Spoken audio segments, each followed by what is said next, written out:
누가복음 15장 25절에서 32절입니다. 제가 가지고 있는 신약성경 122면에 있습니다. 누가복음 15장 25절에서 32절입니다. 제가 가지고 있는 신약성경 122면에 있습니다.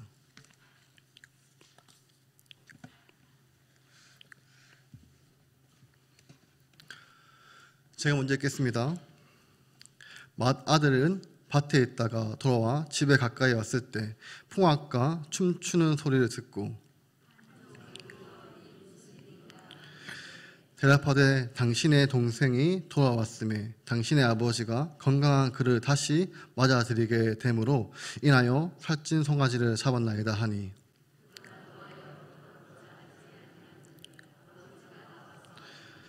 아버지께 대답하여 이르되 내가 여러 해 아버지를 섬겨 명을 어김이 없거늘 내게는 염소 새끼라도 주어 나와 내 벗으로 죽이게 하신 일이 없더니,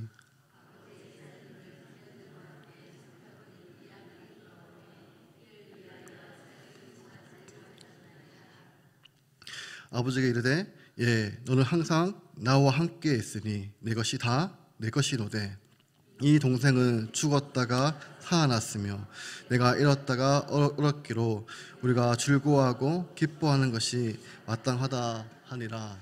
아멘. 오늘 우리가 함께 살펴보게 되는 누가복음 15장 25절부터는 이 탕자의 비유의 후반부입니다. 그런데 지난주 탕자의 비유를 설명하면서 첫 번째로 기억하셔야 되는 것이 이 비유를 하게 되는 배경입니다. 이제 1절과 2절에 그 배경이 나온다고 했습니다. 세리와 죄인들이 예수님께 가까이 와서 그분의 말씀을 들으려고 합니다. 이렇게 말씀을 들을 때 이제 바리새인과 서기관들이 수군거렸습니다. 수군거리는 내용은 예수님이 이 죄인들을 영접하고 그들과 친밀하게 식사하는 모습을 보면서 그들이 불평을 하고 있습니다. 이런 상황에서 이제 예수님께서 세 가지 비유를 주셨고 특별히 이 세 번째 탕자의 비유를 주셨습니다. 그래서 여러분 이런 상황을 꼭 기억하셔야 되고, 또 한 가지는 여러분 탕자는 두 사람입니다. 여러분 탕자는 두 사람입니다. 지난주 우리가 살폈던 집을 나간 둘째 아들 탕자가 있고, 또 한 방의 탕자는 집 안에 있는 탕자입니다. 그래서 오늘 우리가 이 집 안에 있는 첫째 아들, 이 탕자에 대해서 살펴볼 것이고, 또 예수님의 이 탕자의 비유의 강조점은 둘째 아들에게 있는 것이 아니라 첫째 아들에게 있습니다. 그래서 예수님께서 이 비유를 할 때 염두에 두었던 대상이 이 첫째 아들이라는 것입니다. 그러면 앞에서 제가 세리와 죄인들 그리고 바리새인과 서기관이라고 말씀을 드렸는데, 그렇다면 집에 돌아온 둘째 아들은 누구입니까? 그렇습니다. 죄인과 세리들임 여기에 해당이 됩니다. 그렇지만 집안에 있는 탕자, 즉 첫째 아들은 누가 여기에 해당이 되겠습니까? 이제 서기관과 바리새인들입니다. 그들이 첫째 아들에 해당하는 사람들입니다. 제가 여기에 보니까 둘째 아들에 해당되시는 분은 별로 안 계시는 것 같습니다. 그래서 대부분 이제 둘째 아들과 같은 모습은 아마 많지 않으신 것 같고, 혹시 있더라도 이미 오래전 옛날 일이 되셨을 것 같습니다. 그래서 이 자리에 앉아 계시는 우리 성도님들은 어쩌면 이 첫째 아들에 해당이 될 수가 있습니다.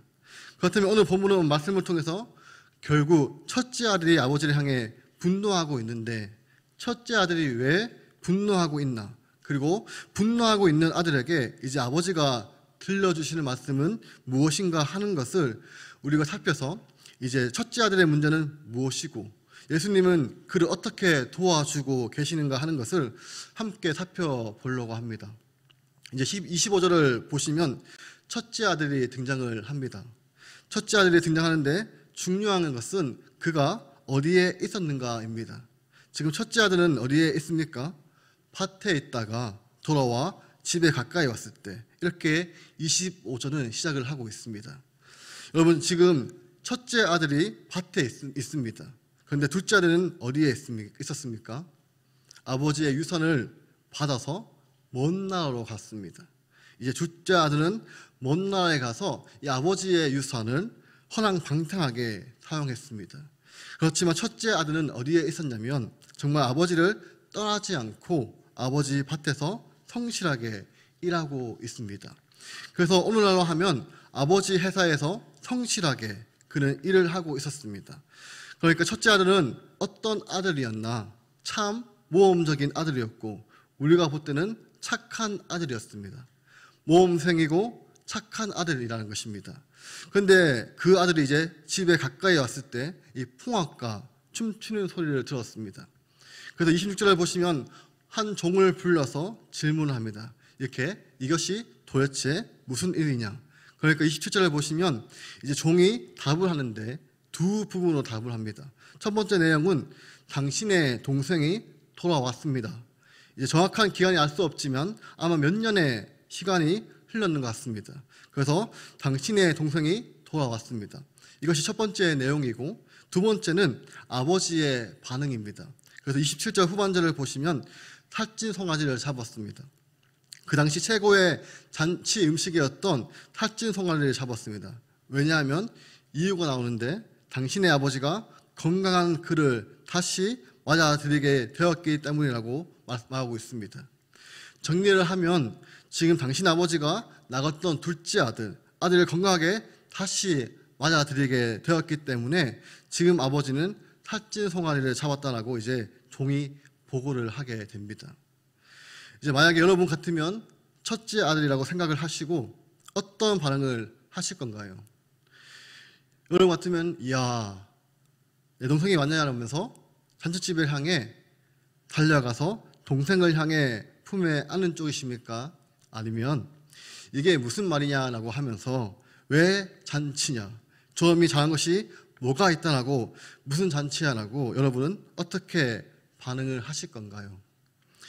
그런데 28절을 보시면 이제 큰 아들의 반응이 나옵니다. 큰 아들은 한마디로 분노합니다.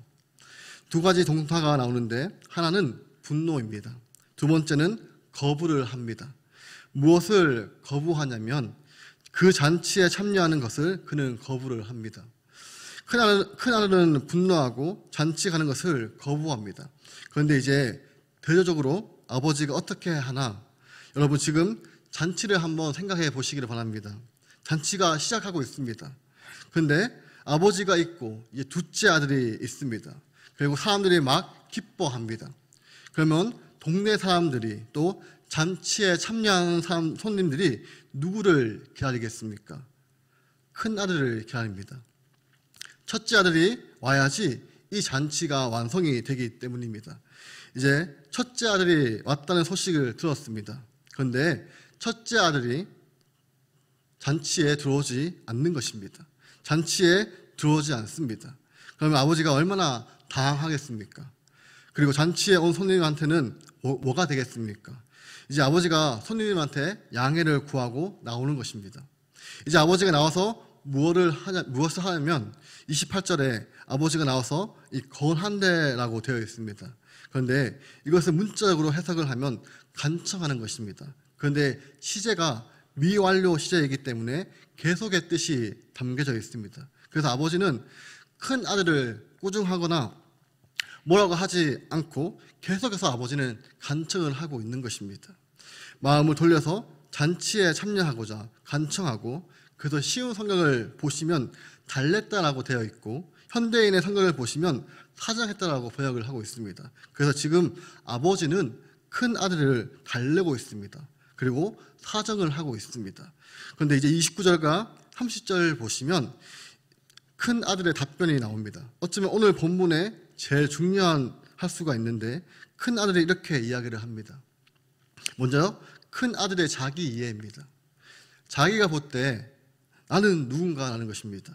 그리고 두 번째는 동생은 누군가, 그리고 마지막으로 아버지는 이러시면 안 됩니다 라는 내용이 29절과 30절에 담겨져 있습니다. 먼저 자신에 대해서 이야기합니다.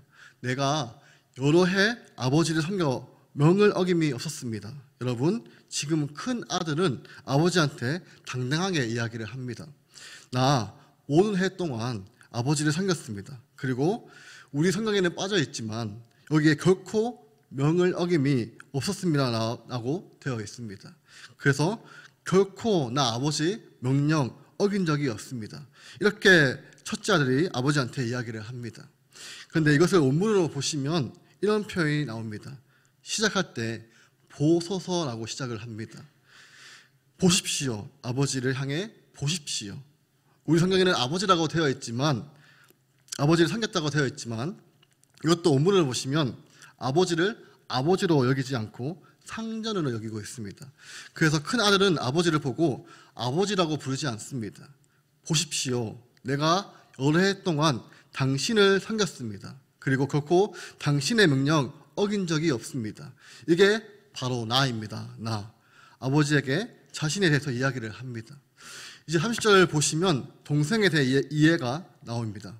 동생을 누군가라고 하면 아버지의 이 살림, 제가 말씀을 드렸는데 이 살림이란 표현은 생명 같은 소중한 재산입니다.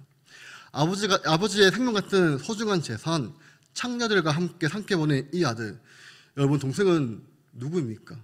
아버지의 이 생명 같은 재산을 창녀들과 함께 삼켜버린, 허비해버린 나쁜 놈이라는 것입니다.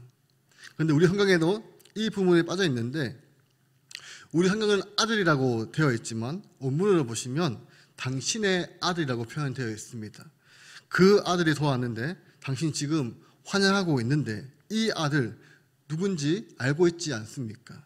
당신의 생명 같은 재산을 창녀들하고 다 삼켜버린 놈인데 지금 무슨 짓을 하고 있습니까? 그래서 다시 29절을 보시면 아버지 이렇게 대하시면 안 됩니다. 나한테 아버지 결코 염소 새끼 한 마리도 준 적이 없습니다. 여기서 강조가 결코 염소 새끼 한 마리입니다. 이것은 무엇과 대조하고 있습니까? 살찐 송아지와 대조를 하고 있습니다. 여러분 살찐 송아지와 비교할 때 이 아무것도 아닌 이 염소 새끼 한 마리 결코 나에게 준 적이 없습니다. 나와 내 벗으로 즐기게 하는 일이 없더니, 그런데 30절을 보시면 그런데 당신의 아들이 돌아오니까 살찐 송아지를 잡았습니다. 살찐 송아지를 잡아서 이렇게 큰 잔치를 베풀고 있습니다. 어쩌면 요즘 말로 하면 이런 말입니다. 아버지 이게 정의입니까? 아버지 이게 공평한 겁니까? 아버지와 함께 한 번도 떠나지 않고 지금까지 이렇게 열심히 섬기고 당신의 말 한마디도 어긴 적이 없는 나한테 염소 새끼 한 마리도 주지 않고 창녀들과 함께 아버지의 생명 같은 재산 다 날려버린 저놈한테는 살찐 송아지를 잡아주는 것이 이것이 공평한 것입니까? 그러면서 첫째 아들이 아버지를 향해 분노하지만 자신을 비난을 하고 있는 것입니다. 이 31절을 보시면 만약에 여러분들이 아버지라고 하신다면 어떻게 하겠습니까? 제가 아마 아버지라고 한다면 아주 박살을 낼 것 같습니다. 뭐? 당신? 보십시오? 이름이 XS가 하면서 되지 않겠습니까? 아버지를 향해 당신을 이야기하고 있는데, 그런데 본문에 나오는 아버지는 어떻게 합니까? 얘야. 이것은 헬라어로 테크노입니다. 뜻이 애정을 담아서 상대방을 부르는 말입니다. 지금 아버지를 향해 분노하고 비난하고 있는 첫째 아들을 향해 애칭을 부르고 있습니다. 얘야, 그리고 말씀을 하십니다. 너는 항상 나와 함께 있었다. 예, 너는 나와 항상 함께 있었어. 그리고 두 번째 이야기를 합니다. 내 것은 다 너의 것이야. 이렇게 아버지가 첫째 아들에 대해서 이야기를 합니다. 여기에 너는 항상 나와 함께 있었다. 그리고 내 것이 다 너의 것이다. 특별히 후반부의 표현을 누가 사용을 했냐면 요한복음 17장 10절을 보시면 예수님께서 이제 십자가를 지시기 전에 제 아들을 위해서 마지막 기도인데, 성경에서 나오는 예수님의 기도 중에 가장 긴 기도의 내용이 이 17장에 기록이 되어 있습니다. 이 기도는 십자가의 죽음을 앞에 두고 죄인들을 대신해서 자신의 희생제물을 드리고자 하시는 헌신의 기도이며, 이 땅에 남겨질 제 아들과 미래의 모든 시대에 서여질 교회를 위한 중보 기도이기도 합니다. 이 기도는 오직 요한복음에만 기록이 되어 있습니다. 그리고 다른 복음서에서 기록된 이 겟세마네의 기도와는 별개의 기도입니다. 이 10절에 우리 예수님께서 기도하시면서 이렇게 표현을 하십니다. 내 것은 다 아버지의 것이요 아버지의 것은 내 것이온데 내가 그들로 말미암아 영광을 받았나이다. 지금 우리 예수님께서 하나님 아버지와 자신하고 이 친밀함, 떼어야 뗄 수 없는 그 하나님을 설명을 하시면서 내 것은 다 아버지의 것이요 아버지의 것은 내 것입니다. 내가 그들 때문에 영광을 얻었습니다라고 말씀을 하고 있습니다. 여러분, 우리 주님께서 바로 이 비유를 통해서 들려주시는 뜻이 바로 아버지와 자신의 관계에서 조형을 하고 있다는 것입니다. 결국 이 표현은 무엇입니까? 바로 아버지와 아들이 가지는 친밀한 사랑의 관계이고 그냥 같은 공간에 맺는 것이 아니라 그 아버지와 첫째 아들이 가지는 그 깊은 사랑의 교제를 지금 표현을 하고 있는 것입니다. 얘야, 너는 항상 나와 함께 있었잖아. 그리고 내 것은 다 너의 것이야. 이렇게 아버지가 첫째 아들에게 이야기를 하는 것입니다. 그리고 마지막 32절을 보시면 이제 동생에 대해서 이야기를 합니다. 동생은 아버지의 생명 같은 살림을 창녀들하고 소비한 사람이라고 이야기를 했는데 아버지는 이 내 동생, 아까 형은 뭐라고 했습니까? 당신의 아들이라고 했습니다. 근데 지금 아버지는 너의 이 동생 누구니? 죽었다가 살아났고 내가 잃었다가 얻었다. 이렇게 이제 아버지께서는 형에게 말을 하고 있는 것입니다. 여러분, 만약에 아버지와 아들이 이상적인 사랑의 관계였다면, 여러분 사랑한다면 가장 먼저 일어나는 것이 무엇입니까?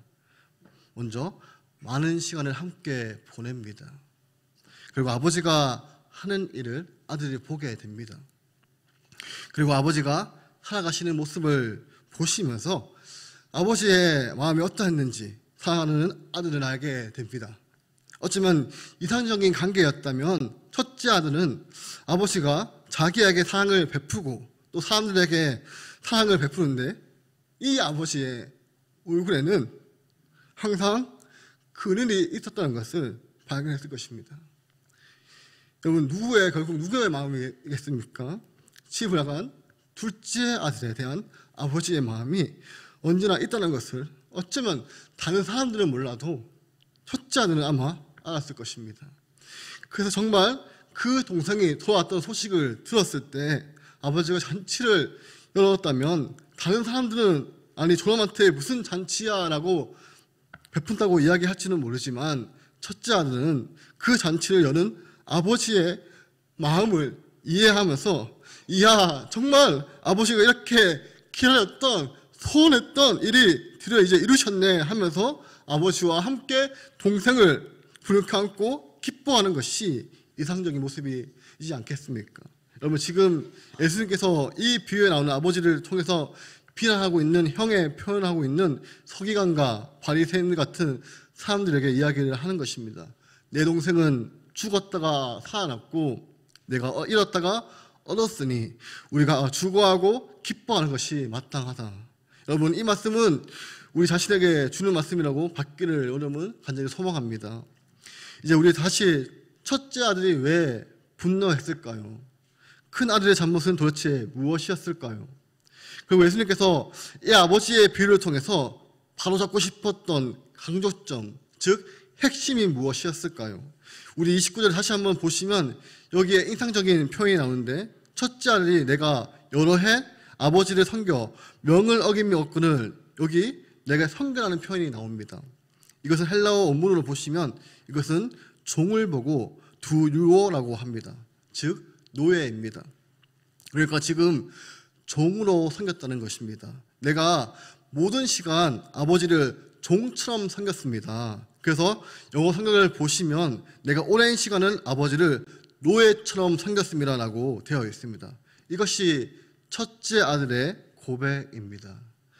여러분, 이것이 첫째 아들이 가지고 있는 가장 근본적인 문제라는 것입니다. 여러분, 집안에 분명히 첫째 아들은 착한 아들이었고 모험생이었지만 그가 집안에 있는 탕자가 될 수밖에 없었던 이유가 아버지를 어떻게 섬겼냐면 사랑받는 아들로서 섬기는 것이 아니라 종으로, 노예로 아버지를 섬겼다는 것입니다. 여러분, 바로 종으로 아버지를 섬기게 되면 세 가지를 피할 수가 없습니다. 첫 번째로, 아들이 왜 아버지의 명령을 순종했겠습니까? 종으로 섬겼다면 이유는 하나밖에 없습니다. 아버지에게 벌을 받기가 두려웠어입니다. 두려움 때문에 아버지를 섬기고 그 명령에 순종했다는 것입니다. 여러분, 신앙생활을 하다 보면 한 번쯤은 느꼈을 것입니다. 저도 어릴 때 교회를 다니면서 주일날 교회에 안 나오면 자기 마음대로 살면 하나님이 어떻게 하시나 벌을 받는다고 했습니다. 많이 듣고 자랐습니다. 그래서 주일날 꼭 지켜야 되는구나. 왜냐하면 주일날 빼먹으면 벌을 받기 때문에. 그래서 어릴 적에 제가 하나님의 명령을 어기지 않으려고 했던 제일 큰 이유가 벌 받는 것이 두려워서입니다. 또 하나는 무엇입니까? 종처럼 일했으니까 거기에 나오는 품삯, 즉 수입 때문이라는 것입니다. 다른 말로 하면 그가 아버지께 순종한 이유는 아버지로부터 내가 원하는 것을 얻기 위해서입니다. 아버지를 통해 내가 원하는 것을 얻기 위해서 아버지의 명령에 순종하면서 살았던 것입니다. 여러분, 우리들의 신앙생활에도 이런 모습이 나도 모르게 있습니다. 특별히 특별 새벽 기도에 라든지 다 참석을 하면 하나님 내가 원하는 거 들어주셔야 합니다 라든지, 아니면 40일 동안 아버지 기도했으니까 내가 원하는 거 들어주셔야 합니다 거래 대상으로 보게 됩니다. 그래서 첫째 아들의 태도가 이기적이었던 것입니다. 결국 아버지께 순종했던 이유가 아버지로부터 내가 원하는 것을 얻기 위해서 종과 같이, 그리고 한 번도 불순종하지 않고 아버지를 섬겼다는 것입니다. 그리고 여러분, 종으로 섬기면 피할 수 없는 마지막으로 비교의식이 있습니다. 똑같이 수고를 하는데 옆에 있는 사람이 나보다 더 받게 되면 견딜 수가 없습니다. 그리고 비교의식으로 살게 되면 자기보다 못난 사람을 보게 되면 우월감을 가지게 되고, 반대로 나보다 탁월한 사람을 보면 열등감에 빠지게 됩니다. 지금 첫째 아들은 지금 둘째 아들에 대해서 우월감을 갖고 있습니다.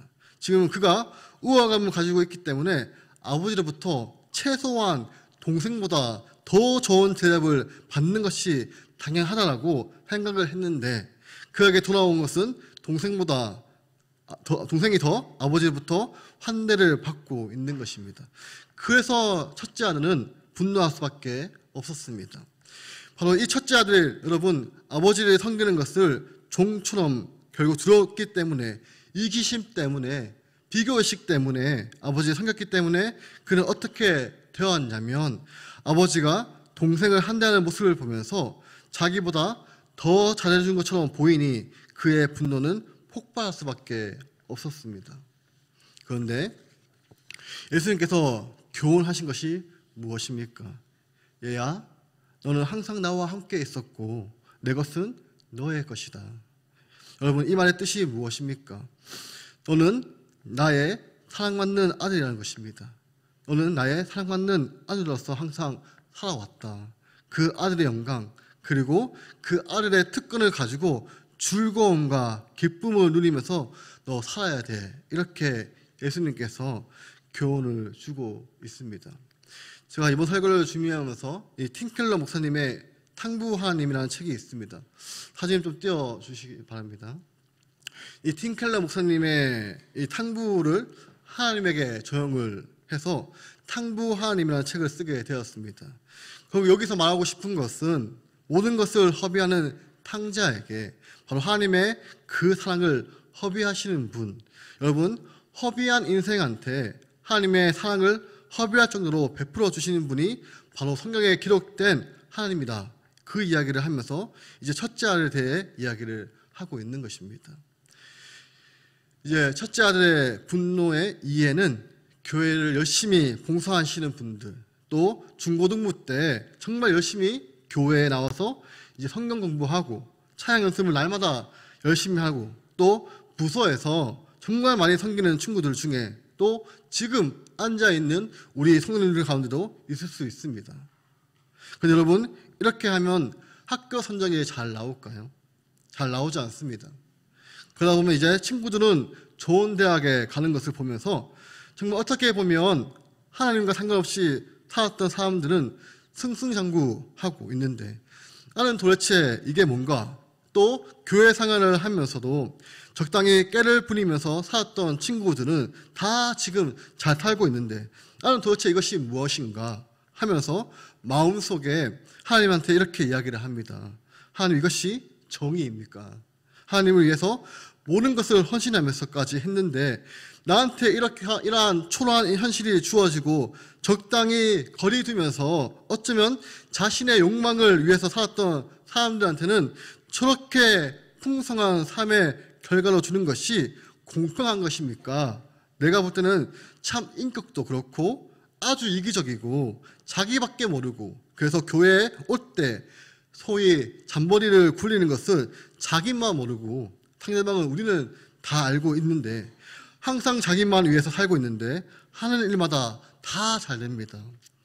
항상 남을 베풀고 섬기고 또 모든 영역에서 자신의 욕망을 쳐서 복종시켜서 온갖 일 다 감당하는데 나는 하는 일마다 다 안 되고, 그러면 마음에 여러분 질문이 생기지 않겠습니까? 하나님, 이것이 올바른 뜻이 맞습니까? 이것이 첫째 아들의 분노입니다. 하나님 아버지, 우리를 사랑하사 아마 여기에 앉아있는 우리 성도들 가운데도 이런 분들이 많이 있을 것입니다. 그래서 설교를 제가 준비를 하면서 저에게 기도 제목이 생겼는데, 하나님, 저 앞으로 노예처럼 주님을 섬기지 않고 두려움과 이기심과 비교의식으로 가득 차서 노예처럼 주님을 섬기지 않고 하나님의 사랑받는 자녀로 주님을 섬기게 해 주십시오. 이것이 저와 우리 성도님의 기도 제목이 되기를 소망합니다. 여러분, 하나님의 사랑받는 딸로서, 하나님의 사랑받는 아들로서 주님을 섬기는 것입니다. 그래서 하나님과 사랑의 관계가 되어서 그분과 오랜 시간을 함께 보내면서 하나님 아버지의 마음과 그분의 뜻을 알아. 하나님은 나만 사랑한 것이 아니라 정말 이기적이고 자기밖에 모르는 것 같은, 때로는 둘째 아들 같이 저렇게 방탕하게 살아가는 사람들까지도 우리 아버지는 얼마나 사랑하시는가를 알고 그 아버지 마음을 우리가 담을 수 있는 사람이 될 때, 때로는 사람들에게 비난을 받는 그런 사람이 주님 앞에 들어와서 주님이 그에게 풍성한 은혜를 베풀어 주시는 모습으로 나타날 때 우리는 비난과 정죄하는 것이 아니라 하나님 향해 놀라게 되고 함께 그 기쁨에 참여하는 삶을 우리가 살아가야 된다는 것입니다. 여러분, 이 세상에 상처나고 아프고 서로를 향해 섭상과 다툼은 정의로 해결되지 않습니다. 바로 하늘의 풍성한 잔치, 하나님의 아들과 딸의 그 풍성함, 그 영광스러움이 우리가 누리게 될 때 우리가 가지고 있는 풍성함과 아름다움 때문에 여러분, 그 잃어버린 세상을 사랑하시는 우리 아버지의 마음을 알기 때문에 둘째 아들을 향해 우리는 사랑의 손을 내밀 수가 있고 함께 잔치에 참여될 수 있는 사람이 된다는 것입니다.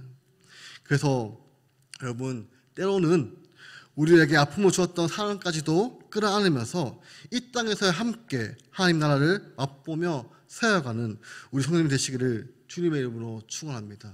기도하겠습니다.